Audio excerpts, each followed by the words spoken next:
So a very good evening, everybody, and welcome. My name is Pippa Parker, and I'm the publisher of the Struik Nature imprint at Penguin Random House, and really thrilled to welcome you to this launch of the revised edition of The Living Deserts of Southern Africa by Barry Lovegrove. The first edition of Living Deserts appeared in 1993, some 18 years ago, and was published by Fernwood Press. The book was well received and has been cherished by students, researchers, scientists, tourists, and many interested lay readers too. Given the years that have passed, a new edition was long overdue, and we are delighted to have worked with Barry to produce it. I think Living Deserts is such a wonderful title, and for me, it perfectly encapsulates what Barry conveys through his work. That is, that the scorching, desolate, and empty wastelands that we perceive as deserts are in fact havens of life and activity, and especially so in Southern African deserts, which reveal the richest diversity of life of all the Earth's desert areas. Broadly, the book explores the mechanisms for survival developed by plants and animals in the face of unforgiving physical challenges. But the discussion goes so much deeper than that, and it's fascinating, as Barry has applied new thinking to the concept of species adaptation. And in this new edition, he's also considered the impact of deserts, the impact on deserts of global warming and climate change, concepts that were little known 18 years ago. Barry will be in discussion this evening with Duncan McFadyen, so this is a good time for me to give you a little bit of background on each of them. Barry Lovegrove is an evolutionary physiologist with a doctorate from the University of Cape Town. Postdoc work took him to both America and Germany, and he's now emeritus professor at the University of KwaZulu-Natal. Although formally retired, Barry is as busy and active as ever, involved in all manner of interesting pursuits, and as it turns out, still intrigued by Southern African deserts and the life they support. And that's very fortunate for us, as it's resulted in this fascinating work, which took him back into the Karoo, the Kalahari, the Namib, and Namaqualand, and deep into the most recent literature too. Barry's thoroughly revised the book. He's added 2 fascinating chapters, and he's provided us with mostly new photography, creating what is more like an exciting new work. In conversation with Barry is Duncan McFadyen, who has degrees in nature conservation and a doctorate in zoology. He's worked as head of research and conservation for E. Oppenheimer and Son and Oppenheimer Generations since 2002, and he's a director of Tswalu Kalahari Reserve. Duncan's interests include conservation, resource ecology, zoology, and entomology. Before I hand over to Barry and Duncan, I'd like to take this opportunity to thank and acknowledge the Oppenheimers for their ongoing commitment to the environment and conservation, and for their generous support of this project and of Barry's fieldwork. Finally, a note to you all that you can post questions using the Q&A tab at the bottom of your screen. So please feel free to post as the discussion ensues. The questions will be addressed at the end of the talk. So over to you, Duncan and Barry. Great, thank you, Pippa. I must say it's a great privilege to be able to interview Barry Lovegrove, who for me is somewhat of a childhood hero without giving Barry's age away. The first edition of Living Desert, I read it many, many times, and it was captivating in every sense of the word. I mean, I think the new edition, and to quote Struik Oppenheimer this morning, is mouth-watering in terms of the information and the fantastic photographs that Barry has brought on with the new edition. Barry, thanks so much for giving me this opportunity to chat to you tonight. Barry, what was the motivation for revising this book, and how does it differ from the earlier edition? Well, Duncan, before I answer that question, I must just correct Pippa. This book, it's been 28 years since the first edition, not 18. Pippa, you got your calculations wrong there. So it's been a long time. It's been a long time since the first edition, and You know, in the interim, I've been involved in my career in evolutionary physiology, which has taken me up completely different avenues and ultimately culminated in my recent book, The Fires of Life. But Duncan, you know, it's your fault that it's your fault completely that this book exists, because at a conference, you sat me down over a beer and said, Barry, we have to revise this book. We have to do it. I said, well, you know, Duncan, it's really hard. There's nothing from the first edition that we can rescue. We can't rescue a single photograph. We can rescue the text, sure, but no photographs, no graphs, nothing. And it's a massive project. He says, well, do it. I said, well, Duncan's going to, you know, it's a task. And he said, well, you tell me what it's going to cost to do, and I'll help you out. And well, you know, that happened. And the Oppenheimers came to the fore and said, look, we'll meet your costs to get back into the field, to take the photos you need, and for the various other costs. And this was a wonderful sponsorship that made this publication possible. So in the interim, in 28 years, a lot of things have changed. A staggering number of things have changed. 28 years ago, the terms El Nino, La Nina, and climate change were barely on the scientific radar for biologists, certainly in South Africa. Now, of course, they dominate all of the research virtually that goes on in the desert regions. It's predominantly based on the effects of climate change on the plants and animals that exist in these 4 desert biomes of Southern Africa.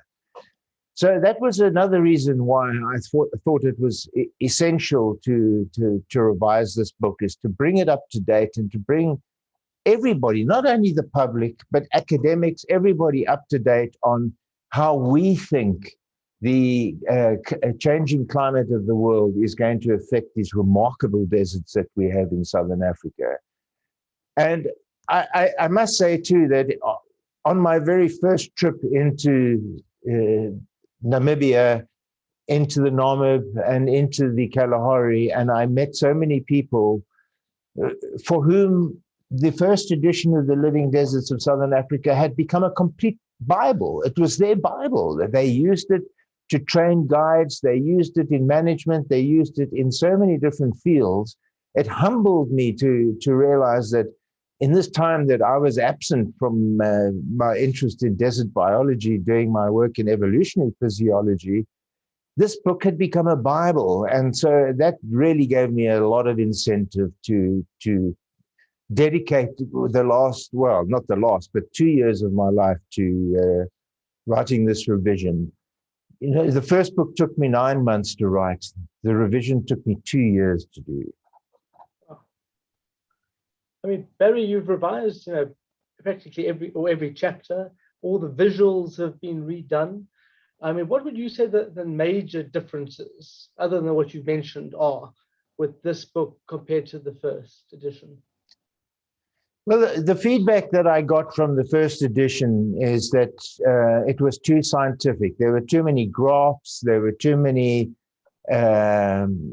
diagrams that people couldn't interpret. They just wanted to see the pictures. And once they'd seen the pictures, then they would read the text. So I thought, okay, fine. What I'm going to do in the new edition is I'm going to remove all of those graphs, and I'm going to But of course, if you remove them, then you deny access to students who are trained in science of that information. So why it took me so long is I had to completely re-research the book. I had to go back and read every paragraph that I wrote in the first book and say, where did I get this information from? I had to track it down. And then the new book has got little superscripts with numbers, and you can go, if you are academically inclined, if you're a student, you can go and find the original source. And I was able then to say, okay, well, if you're going to go and find the original source, you can go and find the original graphs as well.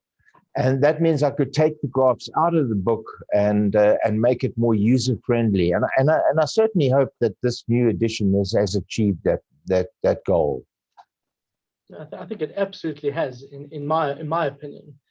And I see you've added a new chapter, or 2 new chapters, but one on the ancient Karoo. What was your thinking and relevance to add that chapter?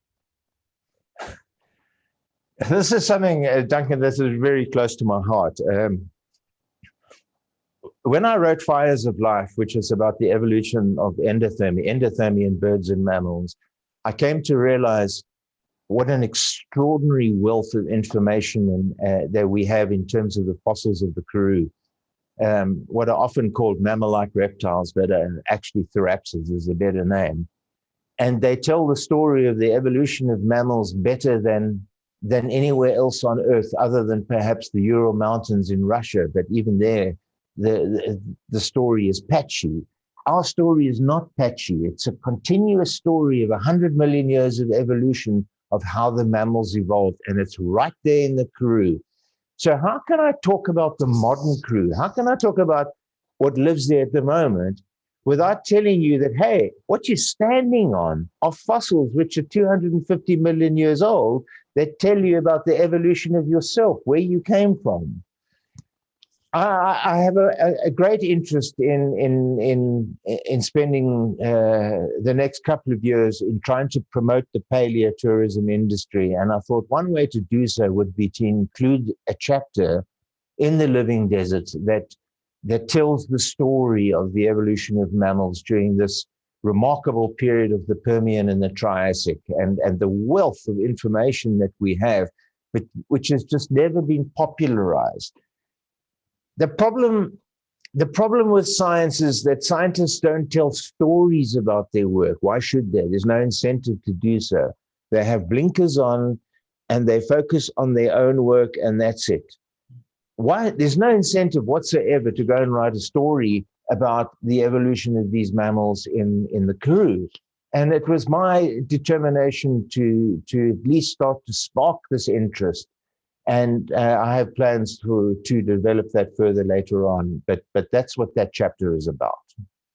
I think it's a brilliant addition, really, really exciting. And Barry, I know, obviously over your career, but specifically for these books, you've had a huge number of field trips to collect all this invaluable information, all the fantastic photographs which we see here. Tell us a little bit more about those field trips. Some of the most memorable field trips, the most exciting, because I mean, I think no doubt, certainly for me, the field work is always the fun part of any research. Yeah, well, Duncan, you know, apart from the last trip, which I've just completed now in the macroland during the flower season, and where for the first time I had companions who could not only help me identify plants, but could help me set up cameras and wash the dishes and pack the vehicle. It was absolutely wonderful. I've been traveling completely on my own, and sometimes it's I quite enjoy it. I've got used to it, but it can be very scary, especially when you get lost in these vast desert regions, and your Google Maps in your GPS just can't even find the closest track, never mind a road. And then you resort to just using a compass to get somewhere. And so getting lost, I think, is especially in places around the Messina crater in Namibia, and more recently, even with my companions, in the Nama community area in the Macroland, is exciting. I love getting lost, actually, because you've got to find your way out of it. That's fun. Wonderful. I know one of the sites you visited, obviously, was Struik Kalahari Reserve. Your views on your experience there? Well, Duncan, it's a wonderful reserve. The thing that I find biologically interesting about it is that it's the only part of the Kalahari that has some form of volcanic intrusion in the form of those quartz mountains and quartz outcrops, and that adds a component of diversity to the reserve which is more than just what you would see, for example, in the Kalahari Park and so on. That makes it a much more diverse reserve and much more interesting reserve, the most interesting Kalahari reserve for me, just because of that increase in heterogeneity of the environment. It's not just endless sand dunes. You know, it's punctuated with these really interesting mountain ranges of pure quartz. I also find let me just say that one of the things that I focused on in chapter 10 was to ask this question. Since the last book, what we have seen is the emergence of many large, very large private game reserves in these desert regions. And I refer specifically to Tswalu and to the Nama Brunt Reserve in Namibia. And then I asked myself the question, well, these are high-end tourism reserves. They sort of, in a way, deny the general public access to these reserves. So what are they giving back to the community? And I analyzed it on that basis. And Tswalu, for me, just stood out fantastically, because despite the fact that it has this high-end tourism, in other words, low-density tourism, what you guys have got there, you call it a clinic. It's not a clinic, it's a hospital. It's a great hospital with fantastic equipment, and it's free to anybody, not only the residents of Tswalu, but everybody in the neighboring region, including people who come from Botswana to visit the clinic. So I think that is fantastic. For me, that's one of the nicest aspects of Tswalu, is that giving back to the community in that aspect. No, I think you're right there, Barry. Just stepping back and linking to what Pippa said, you know, what a wonderful title, Living Deserts.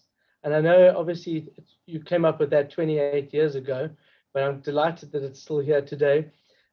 What do you mean by living deserts? Well, first of all, let me just say and give credit to one of my professors at the University of Cape Town, who, when I was a student, wrote a book called The Living Shores of Southern Africa. And I went to him when I started to write this book, and I said to him, Professor Branch, do you mind if I copy this title and call my book The Living Deserts of Southern Africa?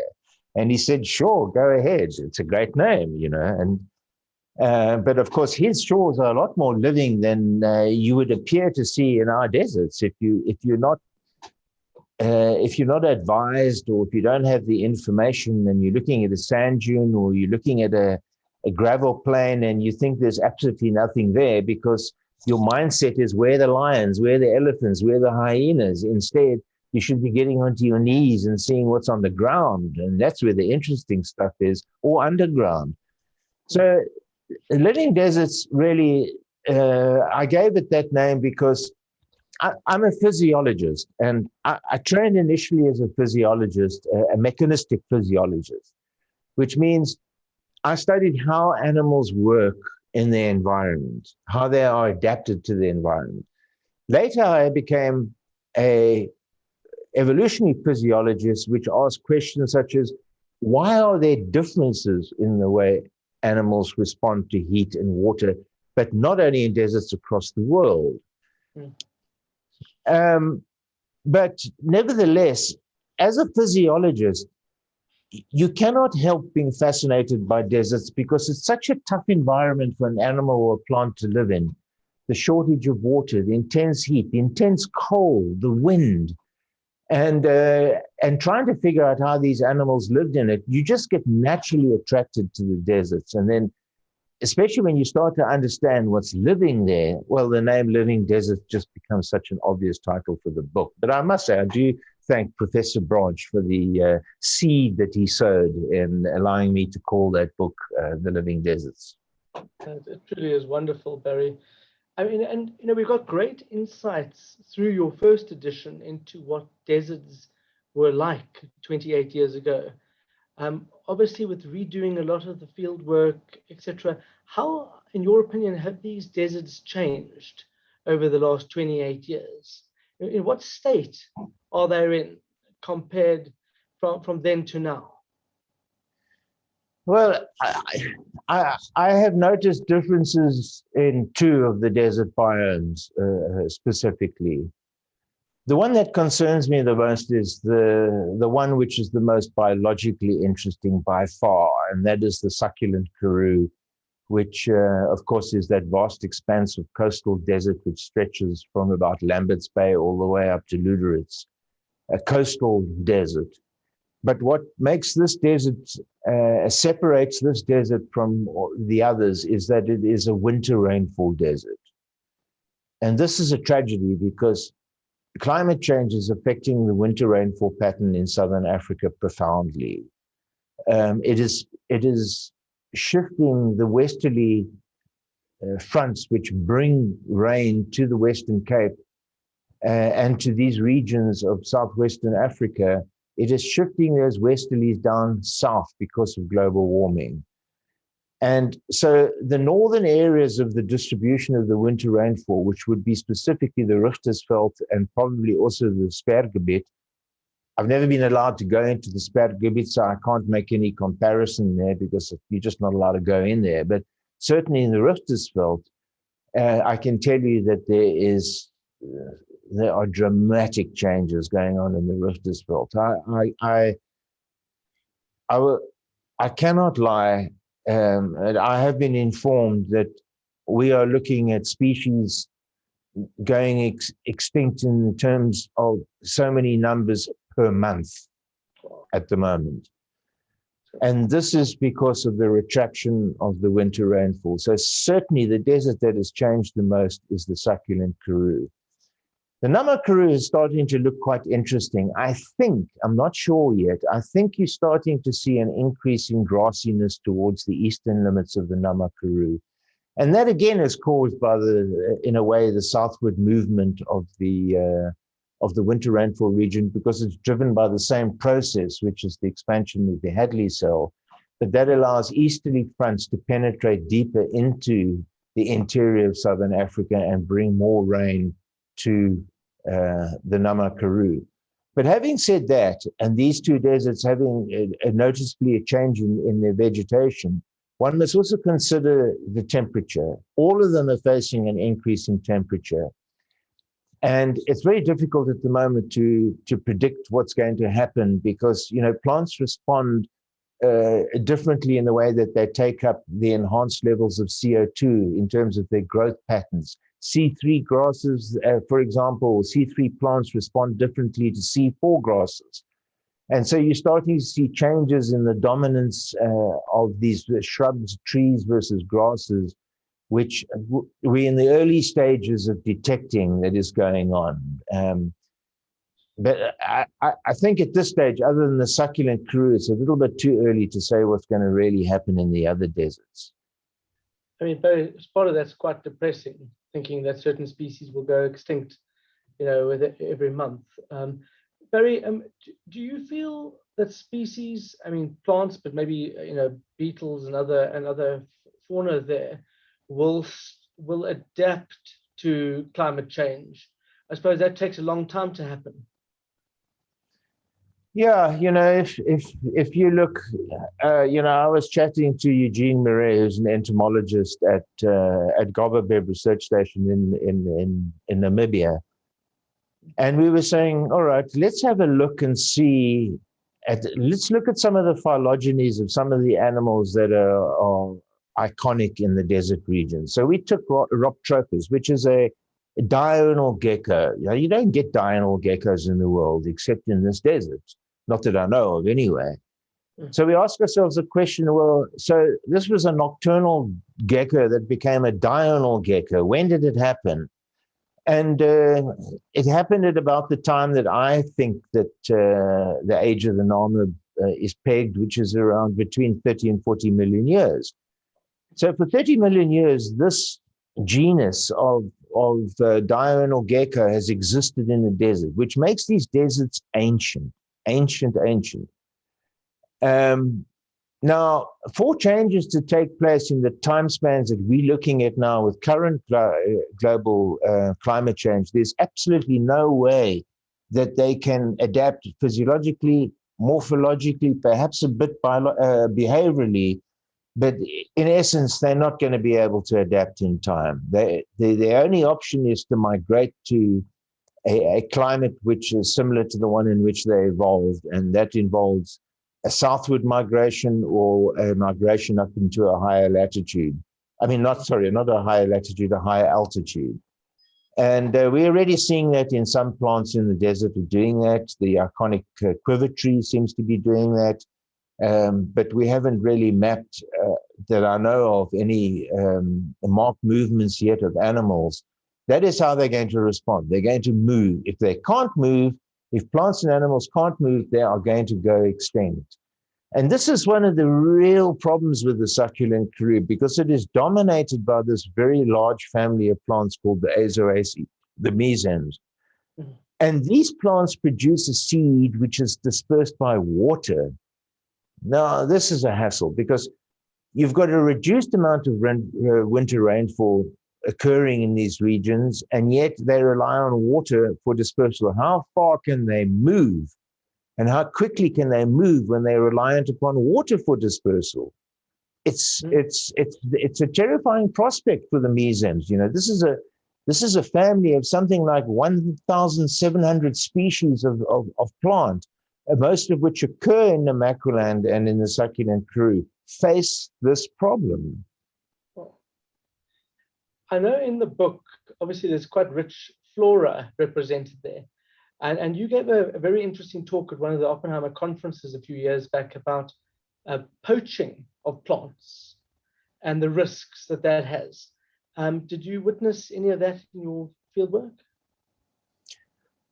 Well, not offhand, but I certainly spoke to someone up in the Rutherford. Well, I will mention his name because I think his name is worth mentioning. His name is Pieter van Wyk, and I'm not sure if he works for Sandbed. He certainly works for the Parks Board, and he probably knows more about mesems than anyone on this planet. And I asked him about this problem, and he said, "Come, let me show you." And he took me into this greenhouse and showed me these thousands and thousands of plants in pots. And each of one of the pots, or a range of plots, didn't have an identification tag that said this is conophytum that or lithops that. It had a police case number. And these are all plants which had been confiscated from poachers. Now, in the early days, prior to 2019, when I met Peter up in the Richtersveld and discussed this with him for the first time, the poachers that they were arresting were all foreigners. They were Chinese, they were Japanese, and they were Spanish. And also, I think, from Czechoslovakia. I'm not quite sure on that one. But since the lockdown, the local population have realized the value of these plants on the international market. And they have taken over the role now of poaching on a scale never seen before. And this has become a really big problem now. And this poor guy, Pieter van Wyk, who's meant to be a botanist there conserving plants, is spending all his time in court dealing with poaching issues. I think what we really need is a dedicated anti-poaching unit up there in the macroland to sort this problem out and to not have to use the local botanist to have to do most of the dirty work. I couldn't agree with you more, Barry. I mean, and obviously rhino, we all know what rhino have been going through these last numbers of years, which is terrible. But I think some of the smaller things certainly are overlooked and will go extinct without us even knowing. One of the photographs I saw here earlier on was of fairy rings. What is your view? Obviously, you would have come across fairy rings in your travels when I've seen them from the air quite a bit. Your views on what they're about? Duncan, it's not just in my travels. One of the very first publications that I wrote in the 1980s when I was a student was on the distribution map of the fairy rings of Namibia and of the heelkies of South Africa. So I've had an interest in these things for more than 30 years. Look, let me just say that I don't want to get involved in all of the arguments that are going on at the moment. There are so many biologists and scientists that have got involved in trying to establish the origin of these rings that it's just something you don't even want to get involved with anymore, because it's turned nasty in a way. But I do have a favored hypothesis. I tend to support those people who argue that the ultimate origin is termites. And because I think that many alternative ideas fail to completely explain the uniform spacing pattern of those rings and of the mounds in the south. And, if you look at an offshore island, for example, and you look at seabird nests and you see how perfectly evenly they are spaced, that's the pecking distance, it's competition for space. And you should get the same sort of thing in these deserts where these individual termite colonies are competing for space. But I'm also not denying that there might be other factors which give them their distinctive features, such as the plants which might have grown on them in previous climate regimes, not necessarily the current one, and perhaps where a plant such as euphorbia might have a role to play in some of the bareness of those rings. So, yeah, I'm not completely swayed yet, but that's my opinion at the moment. Interesting. Barry, the 4 biomes that you touch on or you investigate in the book, how did you choose those biomes, and give us an overview of how they differed? Well, look, I didn't choose them. These biomes were defined by the South African Botanical Research Institute, and some years back, various publications have produced maps of identifying the various biomes in Southern Africa. Of course, they're not just desert biomes. There's the grassland biome, there's forest biome, there's mesic savanna, and so on. But for me, I took a cutoff of 500 millimeters of rainfall as the upper limit of rainfall of a biome. So if the biome fell within that range, then I called it a desert biome, and it's a very reasonable thing to do. I think.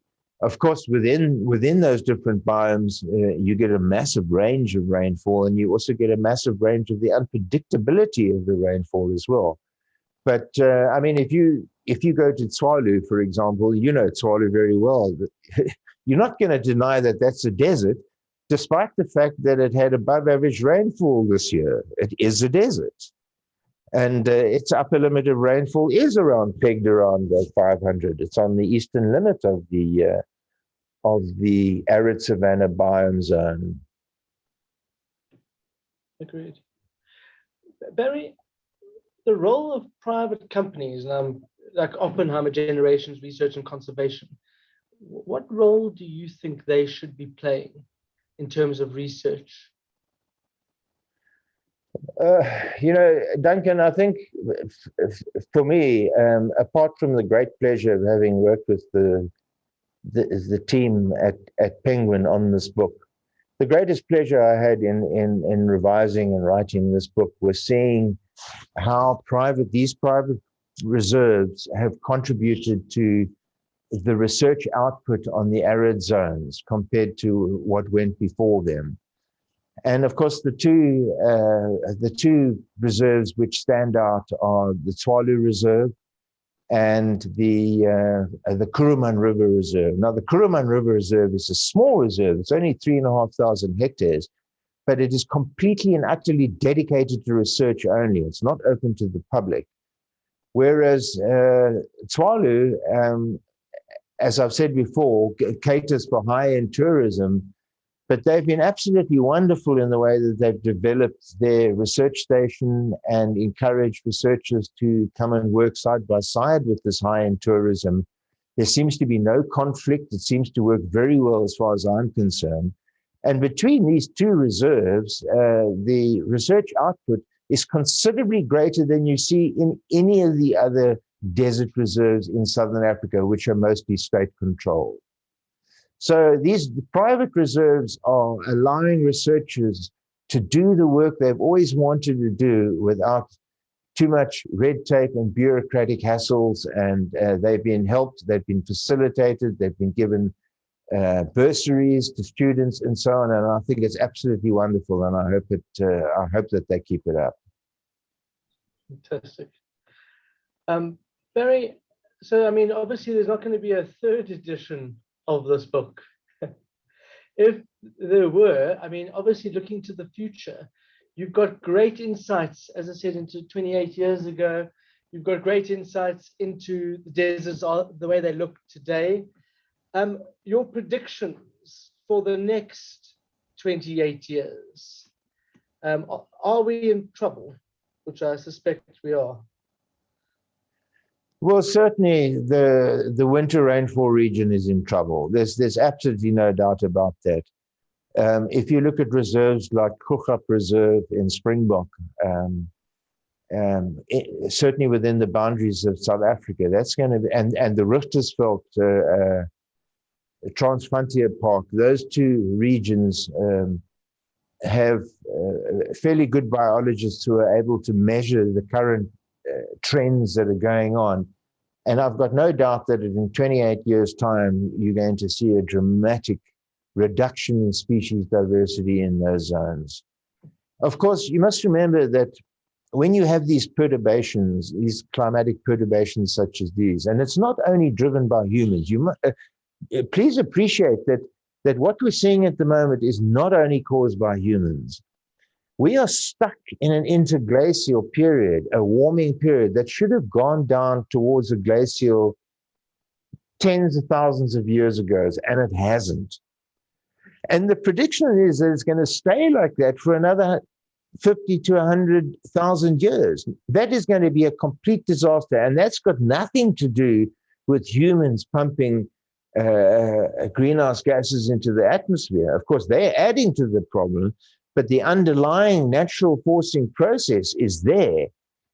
So what we are seeing is a major climate perturbation globally that really has nothing to do with humans, and how all biomes are going to respond in the world to this, of course, is really unknown. But I've got no doubt we're going to, in 28 years' time, or even 100 years' time, we're going to see the great extinction at the end of the Anthropocene. We're going to see it. It's going to happen.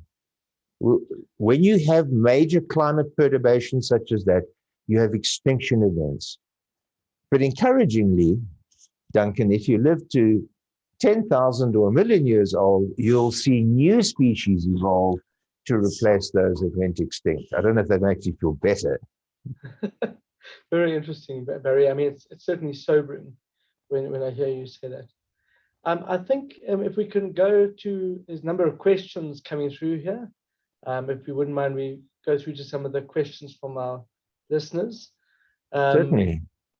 Christina Curry says, studying photographs, are they all yours, Barry? In the first edition, I think somewhere around about 30% of the photos were mine. And in this edition, I'm not sure what the actual statistic is, but I guess it's somewhere between 70 and 80% of the photographs were mine. Because this time around, I knew exactly what I wanted to shoot. I hunted down what I wanted to shoot. Remember, I'm not taking photographs to create pretty pictures for a coffee table book. That's not the purpose of the Living Deserts. The purpose of the book is to illustrate science. It's to tell a story. It's to tell a story about science. And so the pictures that I captured try to do that. They're not meant to be big, glossy pictures that you would see in a typical coffee table book on deserts. Another question coming from Anonymous. Does it ever rain in the Namib, and what happens when it does? The rain in the Namib is incredibly unpredictable, and its pattern is driven largely by the east-west air circulation systems, which are driven by the El Nino and the La Nina events. And so you can have periods of 10 years with 20 millimeters of rainfall in one place, and then suddenly the same place will get 100 millimeters of rainfall. That sort of variation, extreme variation in rainfall. But certainly on the coast, the average rainfall is less than 20 millimeters of rainfall. And as you move in towards about 80 kilometers inland, it improves to something paltry like about 60 or 80 millimeters of rainfall, which is about the sort of rainfall that we would get here in my hometown, Pietermaritzburg, in a good thunderstorm. And then Barry, Andrea Spickett asks, in the light of climate change, do you think the biomes of Southern Africa, Messina and Rutherford, need to be revised? Sorry, could you repeat that, Duncan? Andrea Spickett asks, in the light of climate change, do you think the biomes of Southern Africa by Messina and Rutherford need to be revised? No, I think that the time span is too short to revise them. The only reason one would want to revise those boundaries is if you're going to see significant migration of one vegetation type into the other. And as I've said before, the zones that are in most trouble are seeds are dispersed by water, so that's a real problem. Where you might see a modification of the biomes would be a slight shrinking, perhaps, of the Namakuru as the grasslands seem to be heading westward slightly. But these are minor variations, and I think that the current map, which supersedes the Messina map, the 2018 map by the Botanical Institute, is a very accurate reflection of what's going on at the moment. And Anonymous also asks, you cover eusociality in desert animals to a fair degree in your book. Can you explain a bit what this means? Is this an effective strategy for survival, and why? And also, which animals are most successful at sociality? Yeah, living in a desert is very difficult. And you have several problems. You have problems of finding food, and the other major problem you have is defending yourself against predators. And so if you look at the evolution of social systems in desert, although you get social systems throughout the world in many different biomes, it's my opinion that it's highly advanced in desert systems. So you can take meerkats, for example. The evolution of their social system has been driven by the intense predation that they face, mostly from aerial predators, from birds of prey. And they're small, they can be captured by a bird of prey. And the other problem that they face is that they sit at a terrible body size for a mammal to be, because they just can't run very fast compared to the speed of an attacking bird of prey. So what's evolved in them is a fantastic system of awareness and vigilance that allows the group to survive. And as soon as the numbers decline through drought or whatever, then that colony goes extinct because there's just not enough eyes to keep watch. But in extreme examples of sociality, such as occurs underground in the Kalahari Desert, which is the Damaraland mole rat, and I must just say that the Kuruman River Reserve has dedicated a large amount of money to studying eusociality in these mole rats. They have a huge, big installation there with a permanent vet, and it's really quite a remarkable structure and a facility to study just this one species. And eusociality evolves when you have one queen, and you generally have a whole bunch of workers, such as in termites and in bees and in ants and so on. But of course, in mammals, it's very rare. And the scientific and philosophical explanations for why all of these workers should forego their own right or their own ability to breed just to help one queen is an absolutely fascinating question. And I think I answer that very nicely in my new book now. But it all has to do with relatedness and how many genes you can get just by helping the queen to survive. If you can help her to pass on offspring, and if those offspring are closely related to you, well, then help her instead of trying to do it yourself, because you can't do it on your own. If these mole rats had to try and find food underground on their own, they would die of starvation. Remember that they find food by burrowing. It's a very, very expensive process. So we see the evolution of these remarkable social systems, not only in mammals, but in birds as well. The babblers are being studied very intensely in the Kuruman River Reserve. Another question, Barry, from Anonymous. How do you define deserts? And are they expanding? How and where? That's a really hard question to answer, because you can look at what's going on in the northern hemisphere, and you can look at what's going on in the southern hemisphere. In the north, and unless you understand what a Hadley cell is, and these air circulation systems, these north-south air circulation systems, it's very difficult for me to explain what might be happening. But I can certainly tell you that the Mediterranean region in the northern hemisphere and the Mediterranean region in the southern hemisphere are going to be affected by the expansion of the Hadley cell. But how that expansion is going to affect the Sahel, for example, which is a part of the Sahara, and the Kalahari, for example, I think it's just too early to tell. Maybe increased rainfall, I don't know. But with increased temperatures and increased rainfall, maybe more grassiness. Very great question from Robert Inglis. What inspired you to write the first living desert 28 years ago?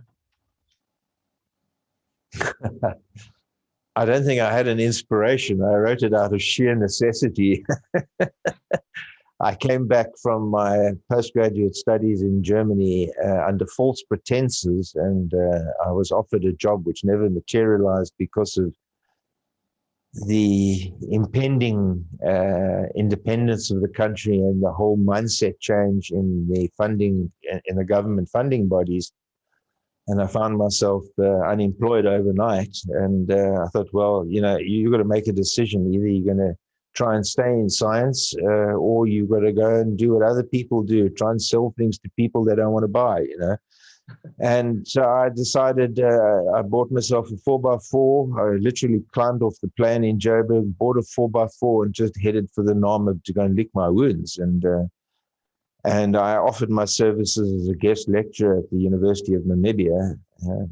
And I did some lectures there, and then I started to take photographs, and then I conceptualized the book, and thought, hey, if my old professor could write a book on the living shores, why can't I write a book on the living deserts? And I went back to Cape Town, and I spent, I was extremely lucky as a young postgrad to be able to sign up with Peter Struik, who had this new company called Fernwood Press, and was just looking for titles at the time. And I walked into his office and said, I'd like to write a book. And he said, yeah, you and 10,000 others. And anyway, he asked me to send him a motivation and an outline, and I did. And he threw it back at me and said, this just smells and smacks of a zoologist. We want botany as well. We want geology. We want climatology. We want everything. And as I revised it, and oh man, did I have to start learning. I had to take my blinkers off completely and say, I'm not a zoologist anymore. I'm a everything now. I've got to understand these deserts holistically. And I sat down, and it took me 9 months to write the book. Okay. So yeah, it was partly out of necessity and partly out of mostly my interest in deserts. I'd gone up into the Namib on field trips, and I went to a conference when I was in third year up in Etosha. And I mean, when I saw the Namib desert for the first time in those sand dunes, I was just blown away. I really was. I think anybody who sees those dune systems, for example, at Sossus Bay for the first time, has just got to say, wow. Perhaps maybe loaded question from Margot Friedman. How did the production process of your book differ from 28 years ago? Oh, massively, massively. 28 years ago, I had to deal with a fierce publisher by the name of Peter Struik, who anyone would tell you is a rather difficult man to work with. And I didn't have much say in how the book should look, and I was told what to do, which in those days I didn't mind. Hey, I had a book contract. I was doing something useful, and so I got bullied by this man quite badly. But this time round, I met Pippa before I signed up with this book, and I met Pippa at a time when books were just not selling. Everyone in those days was going on gimbal, and the whole publishing industry was a disaster. And they didn't want to redo Living Deserts. They said they didn't have the money, and it was going to cost, and so on. And this publication came about, as I say, through donations from the Oppenheimers, and made it possible for us to then pay cartographers to redo the maps, pay for the extra photographs which I hadn't taken, and various other little costs which were involved in producing a book that I can very happily say I had a large input in. And I worked with a fantastic team, with Pippa and with Rolene and with Belinda, a really fantastic team at Penguin. And they incorporated my ideas, they listened to me, and they allowed me to actually achieve this book as I wanted it to be. So I'm extremely happy with it. Wonderful.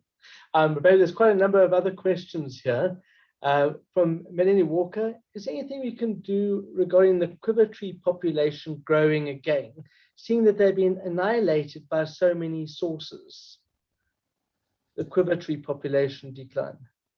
Yeah, look, from what we can see in the quiver tree population at the moment is that it's moving south. The recruitment in the south, in the southern part of its distribution, is fantastic, absolutely fantastic. There are so many young trees. In the north, they're dying out, and it wasn't helped by the fact that we had this long drought, 7 to 9 years, and certainly what I saw in the Arana Reserve, which is a reserve in southern Namibia on the banks of the Orange River, is that the baboons were so desperate for food, they started resorting to eating the apical buds of the surviving quokka worms. And that's a disaster, because it just kills them off at a time when they're highly, highly stressed with no water. But yeah, there's no doubt that this tree is showing a southward shift in its distribution as the winter rainfall region shifts south. And then from Neil Bester, he's seen that there's a number of amphibians in your photographs in the book, in very dry parts of the region. How do they survive in such a dry environment? Yeah, to be honest with you, I don't know much about these amphibians. I've never been a frogman, really, but they survive by having phospholipids in their skin, which really reduce the amount of water loss from their skin dramatically. They have many more layers of phospholipids than a typical aquatic frog, and they can survive for periods in crevices just like that if you want, in a sort of a hibernating, or what we would call an aestivating state, for a long period of time. Or like the bigger bullfrogs, they survive underground. They cast a mucus cocoon around themselves, which when it dries becomes a very waterproof cocoon, and allows them to survive for long periods of time without desiccating until it rains again, and the water penetrates through to the soil and the mud, and they emerge again. Thanks, Barry. A great question from Marina Jaber. If a young scientist asks you for advice on how to tell a good science story, what would be the most important tip that you'd give them? That's a lovely question. I like that question. Let me just say, first of all, before I answer the question, that I think it's a very sad situation that scientists don't tell stories about their science. So they don't make their science accessible to the layperson, for example. I can understand why they don't do it. There's no incentive for them to do it. They don't get any rewards from their university or from the government for writing a story. They get great rewards from writing a scientific publication based on their field. So they dedicate their time to that because that improves their statistics of performance upon which their job depends, such as promotion and so on. And so the kind of book that I've written now, not only The Living Deserts, but also Fires of Life, these are stories of science. And I wrote them because I had the time. And for example, in the first book, The Living Deserts, I had the time because I was unemployed. I could do the revision now because I had the time because I'm retired. And this is a sad situation because we really need more storytelling in science. But I have a good friend who used to be the editor of The Witness. His name is John Cunningham. And he said to me, he gave me some of the best advice about writing. He said, Barry, it doesn't matter how dull you might think your subject is. If you can write a good story around it, people will read it. And he's dead right. He's dead right. It's how you approach your own subject and how you want to share it and the story that you want to tell around that subject that matters. But the problem is there's no incentive for young scientists to do this. Where do they get the time? They're under such pressure to produce scientific papers. And I don't know where the answer lies, really. I really don't know how this problem can be solved. Another question from Richard Killen. Can you comment on the extent of collaboration taking place around the globe in the study of desert systems and the dynamics influencing them? I can't answer that question because I've never been involved in desert research. My research hasn't focused on deserts. It's focused on the evolution of metabolic systems. So I haven't been to conferences specifically which focus on deserts. So I really can't answer that question. And then Charles Sturton, William Bond has shown that bush encroachment is progressing rapidly into drier areas of the broader Cape region. Is this something you have noticed over the years? I haven't noticed it over the years as William has, and I've certainly read William's papers on it. And in fact, I referred to them earlier when I talked about the difference between how C4 and C3 plants are responding to the increased amount of CO2 in the air, which is really the driving force behind those increases in bushiness, is the increased CO2 and the lack of competition from other plants which can't grow as fast in elevated CO2 conditions. So I haven't witnessed it, but I certainly believe it if William says it's true. Sorry, William. And then two poaching related questions, one by Suzanne Schubert. Who are buying the poached plants?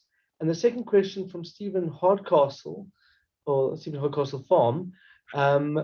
Do you believe that iNaturalist is a useful resource, or do you think it's an asset to plant poachers?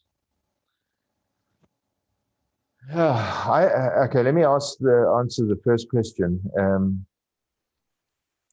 What was the first question? Who's buying? Oh, who's buying? Plants?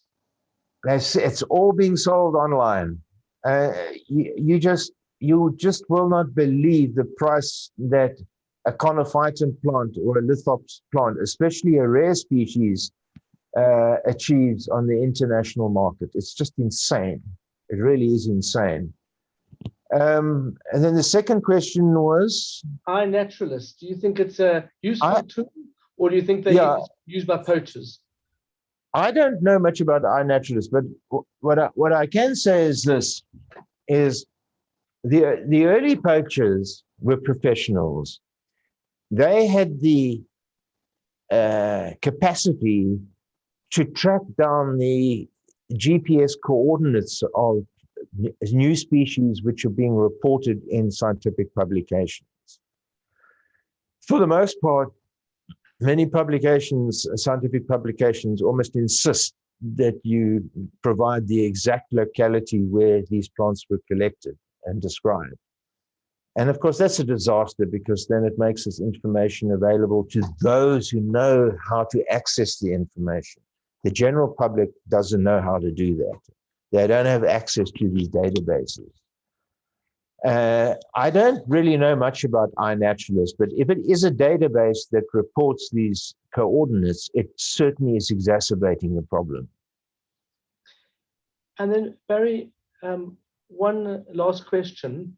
Kind of notable mechanisms of plants that they were involved with to deal with scarcity of water, and the same for animals like insects, mammals, reptiles that you've come across. Any thoughts and interesting points on that? Well, Duncan, it's like a bank balance. It's when you're dealing with water problems, it's trying to minimize losses and trying to maximize gains.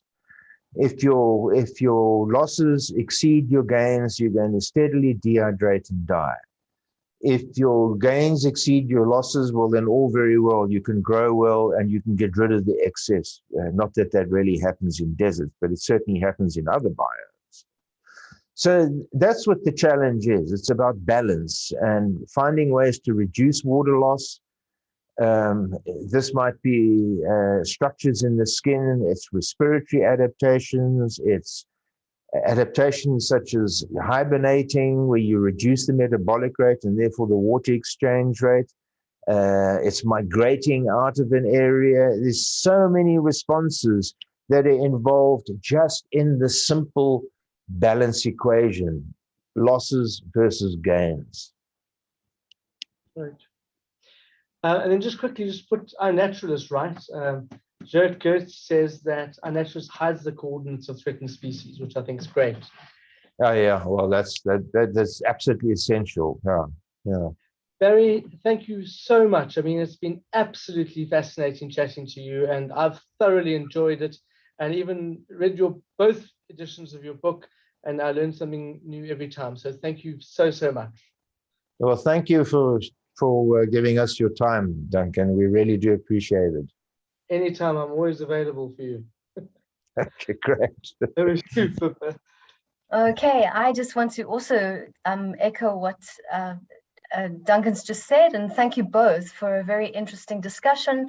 And it's been really entertaining, and to thank everybody for attending and for your questions, and just to let you know that there's a whole lot more in the book, and that there's a special on offer which is going to last for a week. But when you click out of the session, you'll be taken to in fact there's a page here, and you can link through and order the book, and you get 20% off. You have to use the voucher code HOT, which you apply just before you check out, and remember to press apply or it won't go through. But yeah, enormous thanks to everybody for attending. Thank you again, Barry and Duncan, and to the back team, Belinda and Tamlin. Thanks so much for keeping everything together and keeping things flowing. And to the team at Struik Nature, Barry mentioned Rolene. There was Neil Bester, who was the designer, and Colette Stott, who did a lot of picture research as a backup too. So thank you. It was a wonderful experience working with Barry. We think we've got a wonderful book, and it's definitely worth purchasing. And I hope you all enjoy it. Thank you, and good night. Thanks, Pippa. Good night. Have a good evening. Cheers.